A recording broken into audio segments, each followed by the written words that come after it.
Hello and welcome back to the UCLA Bruins Insider Podcast. I'm your host, Andrew Ferguson, writer for UCLA on SI.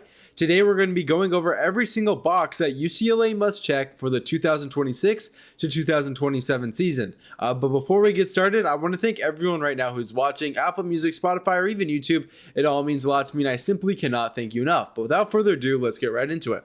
So what I mean by boxes that, UCLA needs to check is pretty much, finding the fits that will help UCLA kind of subvert, a rebuilding year. Obviously, we've talked about it. Sky Clark, Tyler Bilodeau, Brandon, Donovan Dent, all going to be leaving UCLA. That is a lot of points per game. That's a lot of impact, both defensively and offensively, that UCLA is losing. However, they do have, Trent Perry potentially, Xavier Booker, and Eric Daly Jr. as, those three main guys for the Bruins next season. But again, that's just three guys on a lineup. I mean, we could say Eric Freeney is going to have a decent season next year. Even Brandon Williams. We could see them be prevalent players for the Bruins. But more times than not, I feel like UCLA is going to go out there, attack the transfer portal hard, and kind of fill in the players they need to get. So again, the first box that UCLA must check for next season is going to be an optimized front court. And what I kind of mean by this, UCLA is going to need to get a big time center, a guy who can average 7+ rebounds per game, maybe even 8 if we're lucky. Again, UCLA had no rebounding all season. I believe in the country, UCLA was ranked 411th, around 32 rebounds per game, completely unacceptable. And that ultimately limited, their run. Think even to UCF, the Knights had 53 rebounds to UCLA's, I believe, 30. It was a high in the 30. I don't know the exact number, but still 53 rebounds for the other team. That is something that is concerning. Again, if UCLA would have got past UConn, there's a good chance they would have been knocked out because they don't have that rebounding, that defensive rebounding and offensive that kind of contributes to the second chance points UCLA gets.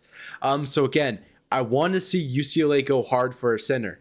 I mean, you want a guy who is, 7 foot, 7'2". I mean, it seems like every team has one nowadays. But for UCLA to get one, I think that'll benefit, the Bruins significantly. We know how much UCLA likes to run that, small ball lineup, 3 guards, 2 forward looks. But I think if you can add, a bigger guy, that is going to help UCLA stay relevant on defense and even offense. How many times did it seem like UCLA could not find an open player, down in the paint who could make a play? I feel like if we get that, center for the Bruins, that problem will go away almost immediately. But again, I think that it just has to be an emphasis for the Bruins. The next box UCLA needs to check is a high offensive forward. And the reason I believe this is obviously because forwards have been winning teams' games. Think back, Graham Ike for Gonzaga, Yaxel Lendenborg, players like that who, those Michigan and Gonzaga were able to find in the portal, ultimately benefited them significantly. And for UCLA, that guy was Tyler Bilodeau. He was averaging, I believe, 17.3 points per game, was an absolute monster. And when we lost him in, the game throughout the NCAA tournament, we were a clearly limited team. So again, losing him outright is kind of scary to think about. UCLA does not have like a high score right now. Eric Daly Jr. is averaging like 11 points per game. I believe Trent Perry's averaging around 12. So those are going to be the 2 scorers for UCLA, the primary scorers if they remain on UCLA, of course. But with that being said, we still need to find, a better forward. And, I will kind of next episode, I will go over, forwards and players like that who I believe fit that till. But right now I'm just establishing, the places that UCLA really needs help in. So again, a high offensive forward who is fast in transition, sneaky behind the arc. I just want a guy who can score from all over the court. A 15+ point per game scorer, that's fine. But I want someone who can give us 20+ points per game consistently, and as well has a nice rebounding aspect to his game. And I think, again, if you can accomplish the first 2 I mentioned, I think UCLA could actually be better than the team we saw this year. And I think that goes kind of without being said. The next position I think I want UCLA to get filled is going to be an extra pass first point guard, a point guard who is going to kind of fill in Donovan Dent's shoes.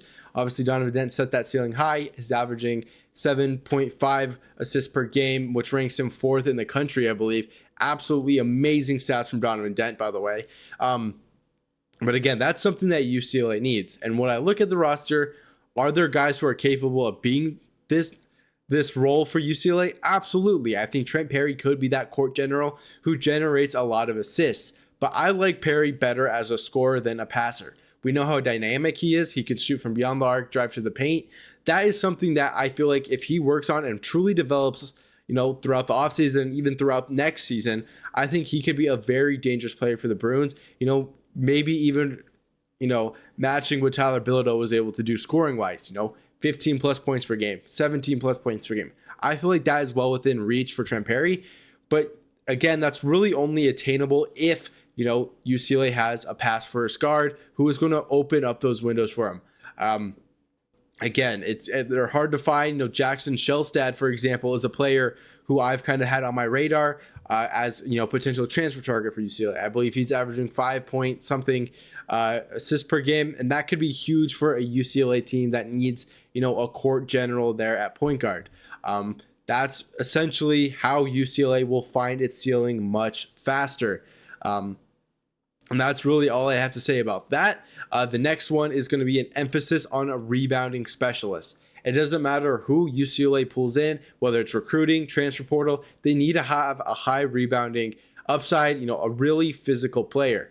Again, I mentioned it before, UCLA was 411th in rebounding last season, or this season, not the mark you expect from a team like UCLA. That is borderline terrible, and it also reflected how bad the defense was and even the offense at times. Not having good rebounders significantly limits your ceiling. It makes it harder to stop runs. It makes it harder to score your own baskets and really take advantage of second chance points. UCLA really did struggle at that, and I think that's a product of them not having a high or a very talented rebounder. For example, like Eric Daly Jr. was UCLA's leading rebounder last season. I think he'll be able to develop fine. I'm not concerned about what he can bring to the table, but I just need a little bit more from UCLA's players. Yeah, Eric Daly Jr., 5.8 rebounds per game. Not the worst, not the best. That is something you want your number 2 rebounder to be averaging, not necessarily your number 1. You want to see a guy go out there, gets 8 plus rebounds, and have, a few guys averaging 4, 5, 3, whatever it is, to kind of get to that 40 rebound per game number. I think that's well within reach for UCLA. They have the resources, they have the location, and I think ultimately UCLA can get this done in the portal. So just to kind of recap everything I said, I want a new center, a strong power forward, guys who are going to be able to control the paint and be that get out of jail free card when, the perimeter is not working out for UCLA. High offensive ceiling forward, a guy who can go in there, score 20 plus points per game, and really be that guy who teams have to scout for. Losing Bilodeau means this position needs to be an emphasis first. I want a pass first guard, meaning I want a guy who is going to be able to somewhat replicate Donovan Dent's stats, be that guy who's going to give you 8 plus assists per game, something like that. That is going to help UCLA reach its ceiling so much cleaner. And the last one, I just want to see more rebounding specialists on the bench, in the starting group. I just want to see guys who will help UCLA get to at least 40 rebounds per game. And like I said earlier, this season could be a rebuilding year for UCLA. There's a lot of young players, and all the old players are leaving. And right now, UCLA's lineup looks very, empty. There's obviously a few guys who can come in there and make an impact. But again, they're not necessarily at a level that you expect them to be. So again, I feel like UCLA can easily subvert this if they are able to accomplish everything I just laid out. Again, rebounding year is a daunting thing, but I feel like, again, UCLA can, turn the tide on this and be that team that scares other teams from playing. You want to be, a dominant force in the Big Ten. We saw how scary the Big Ten was in this tournament. I believe most of, if not a lot of teams were in the Sweet 16 are from the Big Ten. So that is just, again, very important for UCLA to really pick it up, especially in this off season. But that's all I really have today. I hope you guys enjoyed this podcast. Again, I'm your host, Andrew Ferguson. And as always, fours up and have a good day.